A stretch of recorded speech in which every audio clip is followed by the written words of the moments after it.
பிறந்திருக்கான் அப்படின்னா ஜென்ம நட்சத்திரம் அசுவினி, பரணி, கார்த்திகை, ரோகிணி, மிருகசீரிடம் இந்த 5 நட்சத்திரத்துல ஏதாச்சும் ஒரு நட்சத்திரத்துல பிறந்திருந்தாங்க அப்படின்னா அவங்களுக்கு உண்டான பறவை வல்லூர்.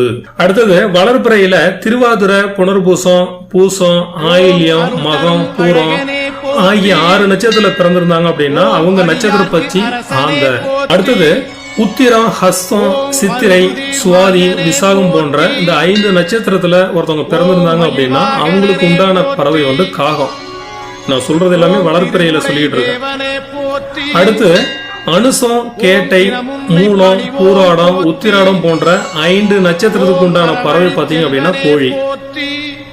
அதே போல திருவோணம், அவிட்டம், சதயம், பூரட்டாதி, உத்திரட்டாதி, ரேவதி போன்ற 6 நட்சத்திரத்துல பிறந்திருந்தாங்க அப்படின்னா அவங்களுடைய பறவை மயில்.